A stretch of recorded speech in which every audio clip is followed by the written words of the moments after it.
Okay, we're out doing a little, some errands today, and so we figured do a little hunting here in Lakewood, New York. This is our first stop, Bag and String, uh, purveyor of fine wines and spirits. It's actually a really nice store, small selection, but they usually have some really nice stuff. So let's go check it out. Okay, so Bag and String is a little shop in Lakewood. It's a little town a little bit to the southeast of us, and they have a interesting selection. There you got a Calumet 16 for 145, little steep, um, but they have kind of a nice selection of. They got your standards like your Evan Williams bottled in bond. There's an old Bardstown, and then they have some nicer bottles kind of mixed in. There's a Frank August, and I was a little interested in that. I still would like to try it first before I drop, $80 on a bottle. So I'll wait on that one. But you can see some standards that you see everywhere, Basil Hayden's, and then right next to it, you got an Orphan Barrel. Another pass for me at $146. That's not really what I'm looking to get when I just am casually shopping a store. Now, this one piqued my interest. A Blue Note store pick of the uncut, unfiltered. That was it was funny. It wasn't from Bag and String. It wasn't their pick. It was from a Brooklyn Barrel like whiskey club. So I did grab that, and we'll compare that to the one I had that I was not really big a fan of. So we'll do a little comparison of those two in the future. But Knob Creek, Maker's Mark, again, some standard stuff. And then once in a while, you'll come across a bottle that you're like, ooh, I don't really see that very often. Laws is one I don't see a lot. I've never had it, but I usually don't see it. There's some Widow Jane Decadence still banging around here. $145. It's another one where I'm going to have to try it before I pull the trigger. This was actually the first place that I got a Smoke Wagon uncut unfiltered. And I think I paid about that. It was about a year ago, and they still have some knocking around. It's a good bottle. But for $79, there's a few others I'd prefer to buy. Four Roses, there's an interesting Four Roses bottle coming up in their museum case. My jaw almost hit the floor when they told me how much it was. But there's some Redwood. We love the Redwood Empire. Small batch of 1792. Western New York is lousy with it. So if there's ever a time you can't find it, just come to Western New York. We got it all over the place. There's Barrel Batch 31, $88. Again, I'd have to try it first. I'm not spending $88 on a bottle I haven't tried yet. And they have quite a few Old Elks. This is actually last year I got an Old Elk pick from them. Oh, there it is right there. And it was okay. I wasn't blown away by it, especially for the price. So I have not gone and bought another one, but they do have quite a few Old Elks. And then like some stuff you don't see, like that Stellum Hunter's Moon. I've never seen that anywhere. Cask strength, $95. Again, I'm not going to drop $95 on a bottle I haven't tried. There's some Hill Rocks. Again, that's something I don't see a lot around us is the Hill Rock. I have not heard amazing things about it. But it's another one where I'd probably try it before I slap down the money for one of those bottles. So it's a nice store. It's a little more boutique-y. They do kind of serve maybe a higher dollar clientele. So some of those more coveted bottles, you're going to pay a little more for.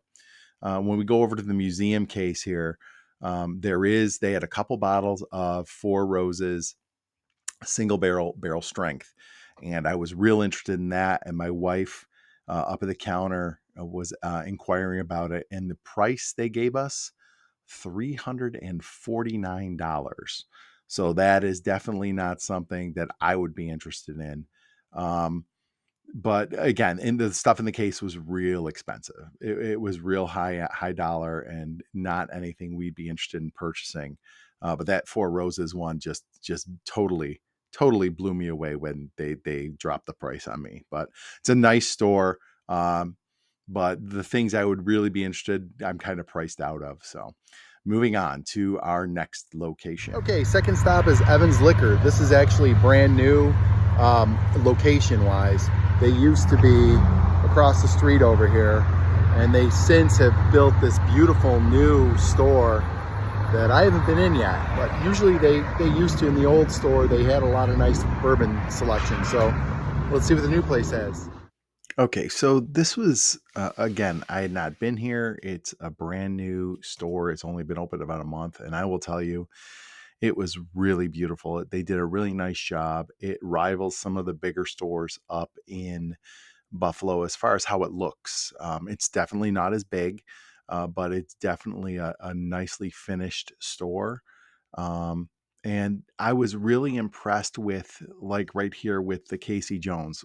We're not huge fans of it. It's fine for the price. I think it's probably not. It doesn't live up to the price tag. But what I really liked was they have the full line of a lot of different ones. Like you can see right across the line there, they've got all those old elks, including the cigar cut.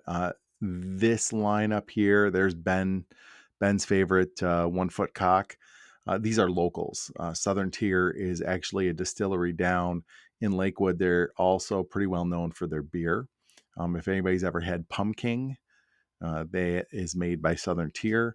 But I really did like how, you could look and they really had an extensive line in every uh, brand they were carrying, or in a lot of brands they were carrying. This is more local stuff. Black Buttons out in Rochester.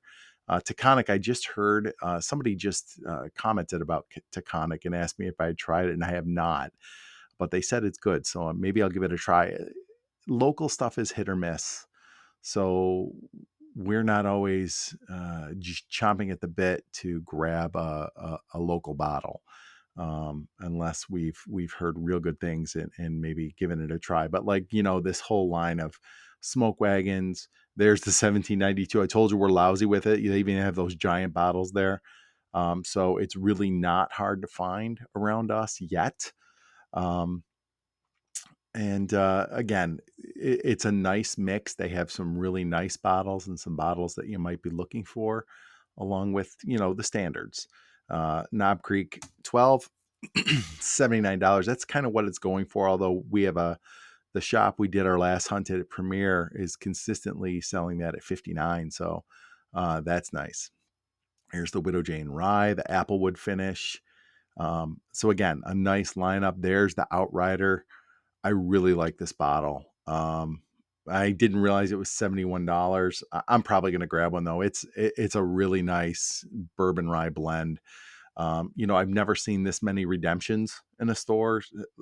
So they really do kind of, I feel like the owner here is like a completist. And you'll see when we look at their museum case, he really, whoever is owning the store they want a collection of bourbon.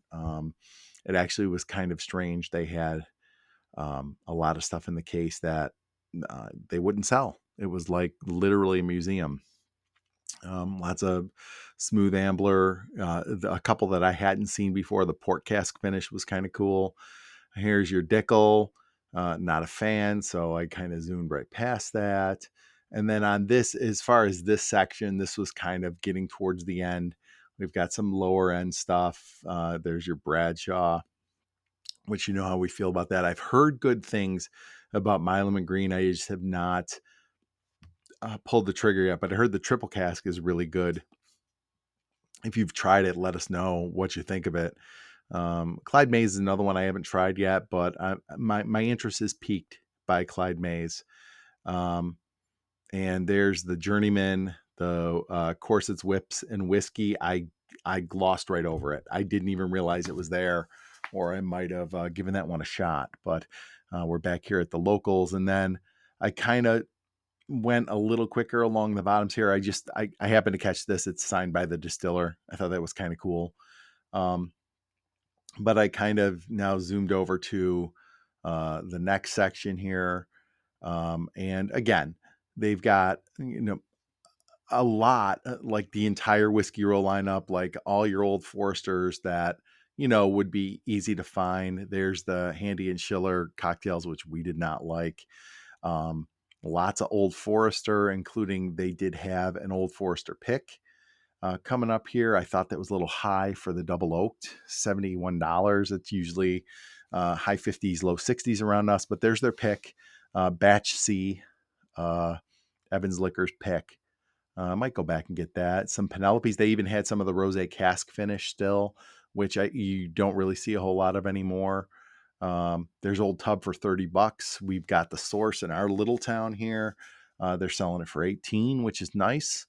But again, a really, really nice selection and a really, really nice store to shop in here at Evans. And this is again down in Lakewood, basically down the street and around the corner from Bag and String. There's the new cask strength bottle of Maker's 46. I actually like that better than those overly swoopy bottles. I like that classic square Maker's Mark bottle. Handle a Wild Turkey. I thought the Rare Breed Rye was really well priced. I think it was $59. Usually I see that over 70 around here. For roses, they did not have any of the single barrel strength. But I thought, $45 for the single barrel is a nice price. Went by the bullet here. The barrel strength and the single barrels are really all I really like. Just FYI that is not $55.99. It was in the wrong spot. I had them price checked for me. It was $75. So that Jack Daniel's barrel proof, $75. But I mean, you can even see here the Redwood, they have all three of the cask strengths. They were $100, which is steep. I can get them at my local shop for about $70. But they had them all in stock. It was a really nicely stocked store. And again, I was really impressed with the kind of how they had the entire line of some bourbons. Wilderness Trail, this is the first store down in my county, in Chautauqua County, where I've seen Wilderness Trail. So that's kind of cool to see that making its way down our way. And actually, I went to my local shop a few days later, and they actually had just gotten some of the bottled and bond in. A decent price for the Russell's Reserve single barrel, $62. That's creeping up, so I thought that was pretty fair. But overall, really nice store. Okay, so this part struck me as a little odd. He's got the whole Blanton's collection, all the letters there, not for sale. He's got some whiskeys in here. This is their allocated stuff. So there is stuff here for sale. There's the Hardin's Creek. There's a Henry McKenna. So they do have a lot of stuff in this 2XO for $150. It's a little steep. Infinity Blend Old Elk 150. There's some Bardstown bottles. So they have a lot for sale in the case. And then you would just kind of be going through and seeing all these bottles, and they're very expensive. And then as you're going and panning along and looking at all these bottles, you'd run into a bunch that were like, boom, not for sale. There's a whole line of Kentucky Owl, a few that I'd never seen before, the Confiscated, the 10-year rye. Really nice bottles.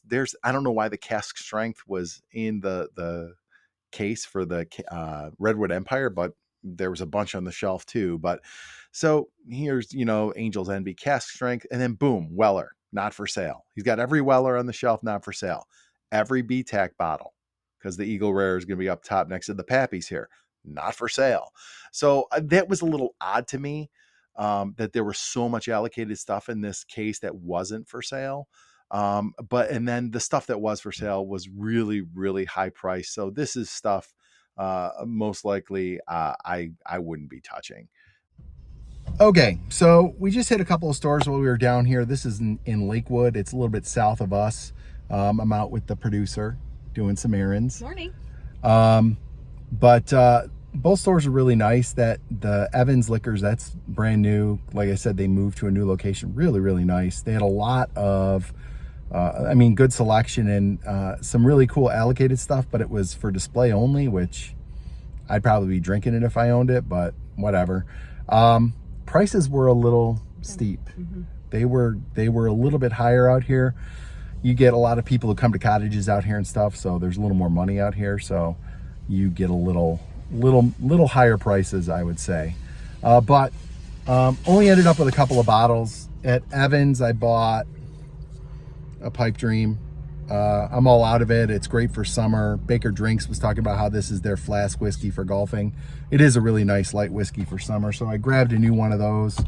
And then, okay, I know I caught hell Well, we caught hell for saying we did not like this one. And I will tell you, I just tried it again last night. That same bottle of Blue Note that we did not like. Tried it last night. I liked it. She liked it. I did not. It's not a good bottle. I'm sorry, but it is not. But because everybody was like, you got to try another one, you got to try another one. At Bag and String, they happen to have a store pick of Blue Note, and this actually is not theirs. It's hand selected by the Brooklyn Whiskey Barrel Club or something. It's too small, I can't see it. Brooklyn Whiskey Club, or Barrel Club, Whiskey Barrel Club, picked this one, and they had about a half a dozen on the shelf. So it's 123.6, so it's a banger.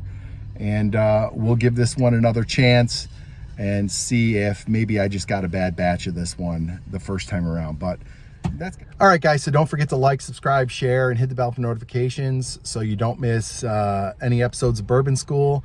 We'll throw some more hunts out here once in a while when we're out and about. Thanks for watching. Bye. This is the last time you'll ever see me on camera. Cheers, guys.